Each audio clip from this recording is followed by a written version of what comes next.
Okay, part 3. One thing I didn't mention in part 2, I like to glue my eyes in. I'll put a nice pool of super glue over the eye and let it dry. Stays locked in for a long time. Always like to do that. I'll try to run through this trap hook rig process as fast as I can and what I use to do it. I like 65-pound Max Quattro Power Pro. Moss green blends in with the back of the bait really well. And I like to use a size 1 VMC round bend. What I'll do with the hook first is I'll bend the hook points inward a little bit, stays in with the body of the bait.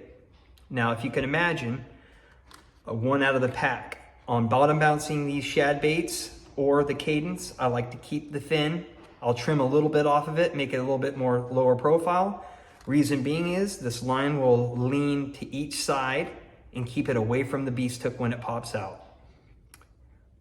I like to paint these hooks. Hook paint that I use to paint these hooks is a Protect powder paint in watermelon pepper. Perfect pairing of color to the way Hector paints the backs of these trout pattern baits. It's a perfect match. So what I'll do is I'll lightly torch the size 1 hook, and I'll get a cheap brush in this powder paint. I'll heat that hook up with the torch, and I'll just dust it. Away from the barb and the hook point, I'll just dust it and let it dry. I don't completely dip it. I just dust it so it just gives that, it breaks up that color appearance there, and it keeps it, nice and stealthy and not too thick. And you might have to paint every so often, repaint, but I think it's just the way to go. So what I like to do, I will take a X-Acto knife, and if you can imagine this bait having the fin on it, I will run that X-Acto knife underneath the back dorsal fin like this, and I'll create a little pocket underneath that fin. I will take the eye of the hook, and if you can see the way I have that eye of the hook with the round bends and the points of the hook coming out, and I will drive it right underneath that dorsal, and I will straighten out that third point with a torch and pliers, and I will stick that in there, and then I will pin it with a paper clip, and it stays. The hook points are on each side of that fin.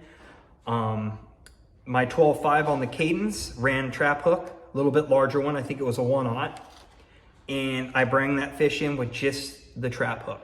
So it hasn't failed me yet. Other fish in the 10-pound range, I've had the few other fish, I've had the trap hook dug in and the beast hook, and that fish was locked in. It wasn't going anywhere.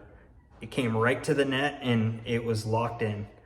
That's my trap hook rig there. Double Palomar on the nose of the beast hook line tie. Single Palomar on the hook itself.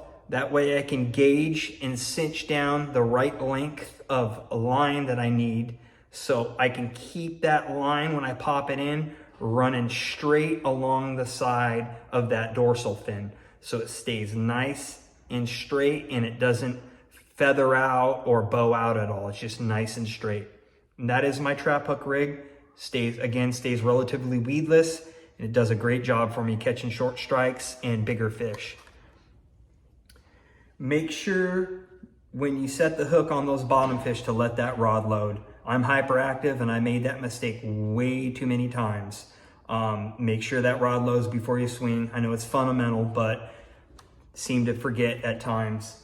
Look out for possible color collaborations with me and Hector coming down the road with a lot of these baits here, Cadence and the shad. Again, I hope these videos were useful for everybody and might have some difficulty tuning and rigging these baits. Thanks a lot.